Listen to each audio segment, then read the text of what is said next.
Almanya'nın en büyük ikinci şehrine geldik. Neredeyiz Tuğba? Hamburg'dayız. Turumuza başlıyoruz.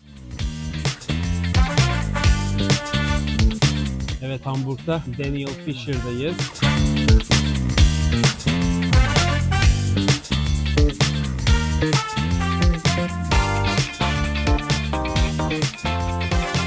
Hamburg turumuzda talihsiz bir şekilde yağmura yakalandık.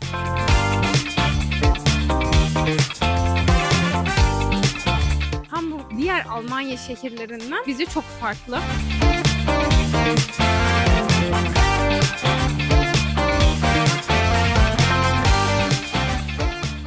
Travel with Dogs olarak Almanya'nın en büyük ikinci şehrine geldik. Kuzey'in Venedik'i, kanallar, köprüler şehrindeyiz. Neredeyiz Tuğba? Hamburg'dayız. Ve turumuza başlıyoruz.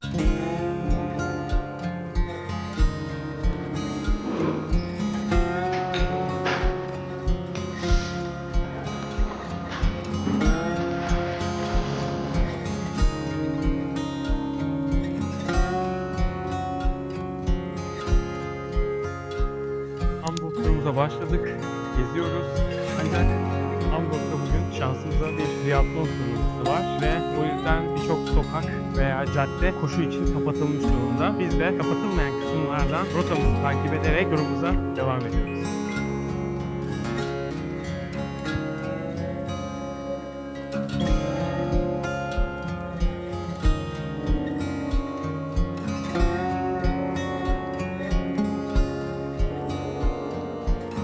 Hamburg turumuza başladık ve şu anda Mönckebergstrasse'deyiz. Yani Mönckeberg Caddesi'ndeyiz ve önünde bulunduğumuz St. Peters Kilisesi ise Hamburg'un 1800'lerde yıkılan St. Mary Katedrali'nden sonra en eski kilisesi.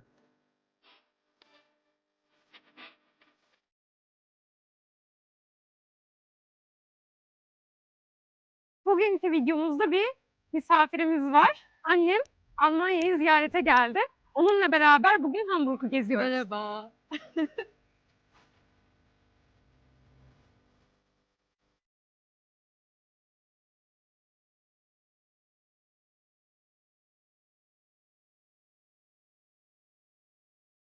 Şimdi Hamburg'daki en sevdiğimiz yerlerden birine geldik. Burası Alster Gölü.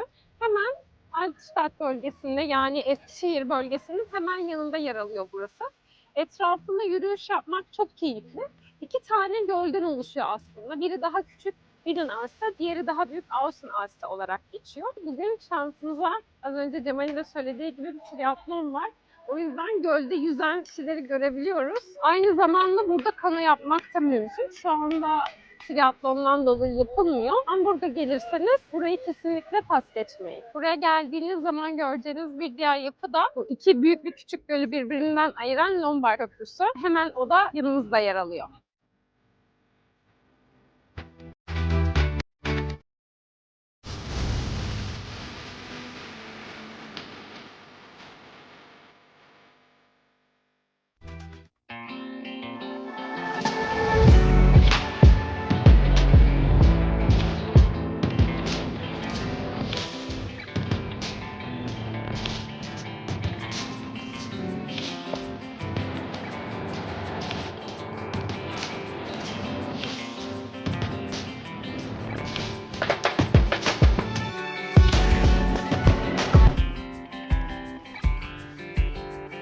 Hamburg turumuzda talihsiz bir şekilde yağmura yakalandık ama hazırlıklıydık. Şemsiyemiz yanımızdaydı. Bizim Hamburg'a 3. gelişimiz. 3. gelişimizde çekim yapmaya karar verdik ve ne yazık ki 3'ünde de yağmura yakalandık.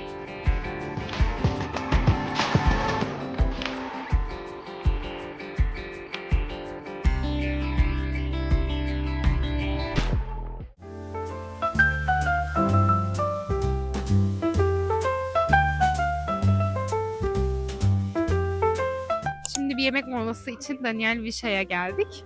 Burada Hamburg'a gelmişken kuzeyde balık yemeden gitmeyelim dedik. Bakalım balıkları nasılmış. Evet, klasik bir Alman restoranında fish and chips deneyimi nasıl olacak gerçekten merak ediyoruz. Bir yandan da Hamburg'da çok şiddetli bir yağmur altında turumuzu tamamlamaya çalışıyoruz. Ancak yağmur arasında fish and chips molası bize eminim ki çok iyi gelecek diye düşünüyorum. Bu mekan aynı zamanda yaklaşık 100 yıllık bir tarihi var. O yüzden de burayı ekstra merak ettik. Daha geleneksel bir restoran arıyorsanız eğer Hamburg'da burası iyi bir seçim olabilir.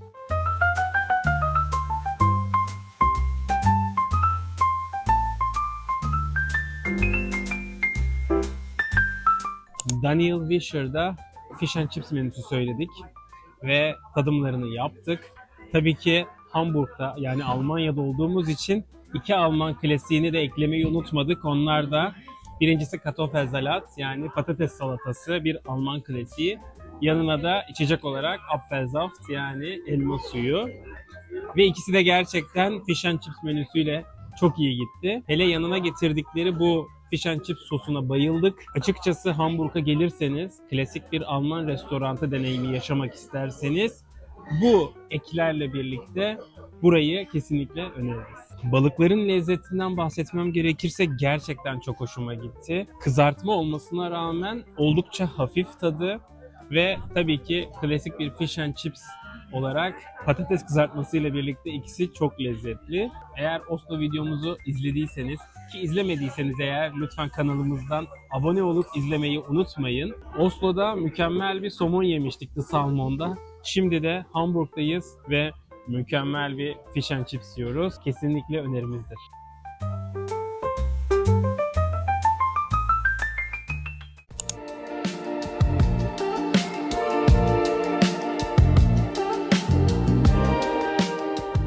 Hamburg turumuzda Rathaus'a geldik. Yani Hamburg Belediye Binası'ndayız. 1840'daki büyük Hamburg yangınında eski belediye binası büyük hasar aldığı için bu yeni belediye binasını 1800'lerin sonlarında inşa ediyorlar. Günümüzde bu belediye binası Hamburg'un simgelerinden desek yeridir. Aynı zamanda şehrin hem idari hem de kültürel simgesi ve de yönetim merkezi. Aynı zamanda da bildiğiniz üzere Hamburg tek şehirlik bir eyalet. Bu belediye binası da aynı zamanda eyaletin yönetim merkezi. Eğer Hamburg'a geliyorsanız ve Altstadt yani Eskişehir bölgesinde dolaşıyorsanız zaten yolunuz muhakkak Rathaus'a düşecek. Hamburg turunuza dilerseniz buradan başlayabilirsiniz. Aynı zamanda isterseniz içini de görebilirsiniz. Rehberli turlara katılabilirsiniz. Ancak bunun için açıklamalara ekleyeceğimiz web sitesinden rehberli turların saatlerine bakabilirsiniz. Daha önce söylediğim gibi şansımıza Hamburg'da bugün triatlon yarışmaları var. Triatlon yarışmalarının başlangıç noktası ve seyir merkezi tam olarak bulunduğumuz Rathaus'un önündeki kısım. Bu sebeple eğer videoda şu anda arkadan bir ses geliyorsa bu triatlon anonslarının sesleri.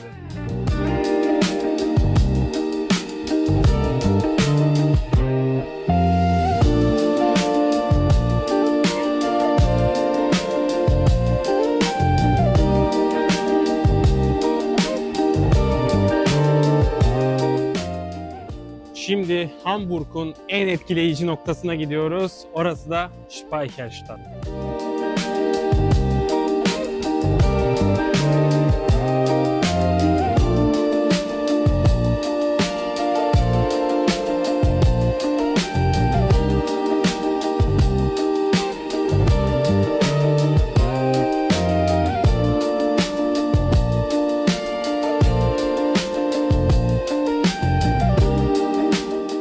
Daha önce söylediğimiz gibi Hamburg, Almanya'nın en büyük limanı. Hatta bu bölgenin en büyük liman şehri diyebiliriz. Kuzey Avrupa şehirlerini de hesaba katarak.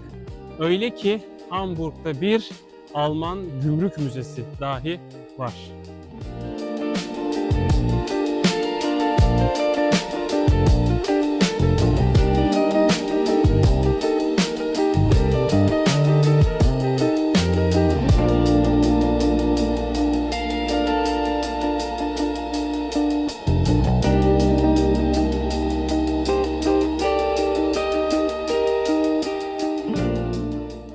Speicherstadt bölgesine geldik. Hamburg bir ticaret şehri olduğu için 1800'lerde bu bölgede ofis ihtiyacı olduğu için buraya ofisler için böyle bir bölge kurulmuş. Buranın çok enteresan bir özelliği, binalar kütüklerin üzerine kurulmuş. Zaten Hamburg deyince akla gelen en güzel noktalardan ve fotoğraf çekilebilecek en güzel noktalardan bir tanesi. Burayı Poggenmühlen olarak haritada eğer aratırsanız Poggenmühlen Köprüsü, buraya geldiğiniz zaman Hamburg deyince akla gelen bu manzarayla karşılaşabilirsiniz ve burada fotoğraf çekilebilirsiniz. Bu bölge aynı zamanda UNESCO Dünya Miras Listesi'nde.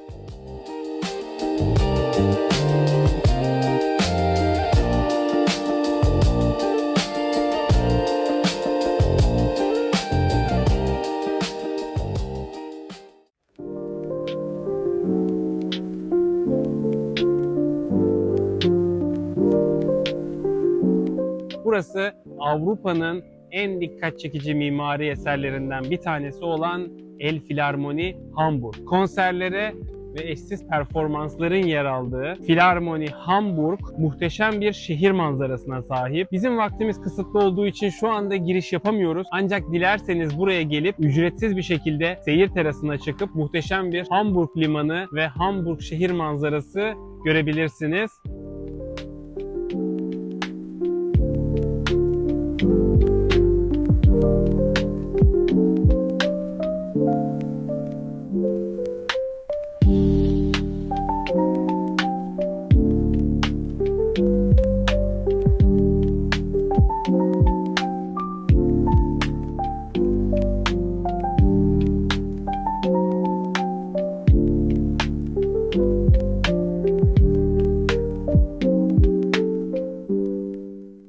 Hamburg'da Chili House'a geldik.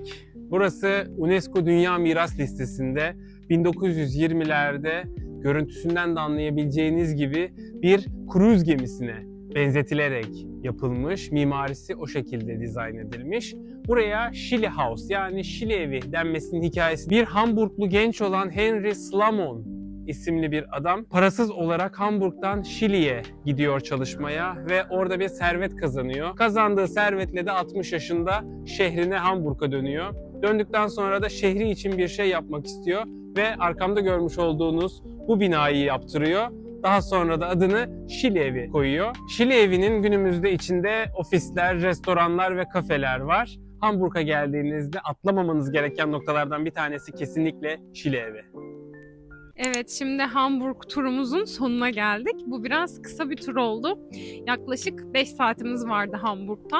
Yağmura da birazcık denk gelince gezmesi biraz zor oldu ama Hamburg her zaman için gezmesi çok keyifli bir şehir. Yağmurlu da olsa çok keyifli bir şehir. Muhakkak Hamburg'a tekrar geleceğiz. Gezemediğimiz, göremediğimiz ve görmek istediğimiz yerler var. Hamburg zaten bir günde gezilebilecek bir şehir değil bence. En az 2-3 gün vakit geçirmek gereken bir şehir. Kesinlikle. Daha önce biz aslında 2 kez geldik. Bu 3. gelişimiz.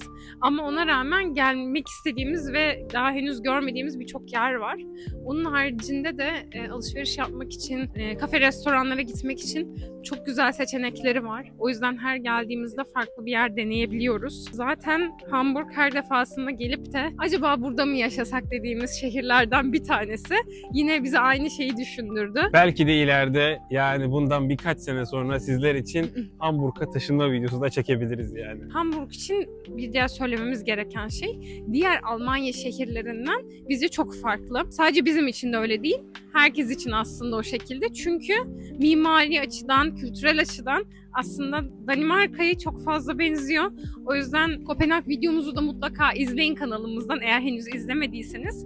Mimari açıdan kesinlikle Danimarka'ya çok benziyor. Biz de zaten Danimarka'yı çok beğendiğimiz için o yüzden de Hamburg'u ayrıca bir seviyoruz. Evet, aynı zamanda şu anda tekrar yağmur başladı. O yüzden şemsiyemizi açarak yolumuza devam ediyoruz. Benim Hamburg'la ilgili yorumumsa kesinlikle Tuğba'nın her söylediğine katılmakla birlikte buraya tekrar ve tekrar gelmek isteyeceğimiz yönünde. Hiçbir şey olmasa bile sebep olarak Alster Gölü'nde kesinlikle gelip bir kano yapmak istiyorum. Bunu planlarımız arasına yazdık diyelim. Onun videosunu da umarız bir gün sizinle paylaşırız. Ve mimarisi kesinlikle o tarihle moderni o kadar güzel birleştirmişler ki bu şehirde.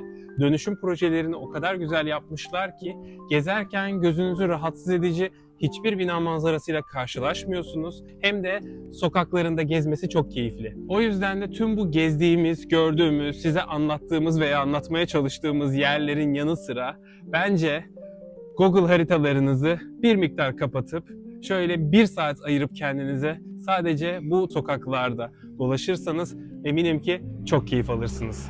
Hamburg gezimiz yağmurlar altında burada sona eriyor. 5 saat içerisinde olabildiğince en güzel gezilebilecek yerleri sizinle paylaşmaya çalıştık. Eğer Hamburg'a ayıracak yaklaşık bir 4-5 saatiniz varsa bizim gibi bu rotayı yapabilirsiniz.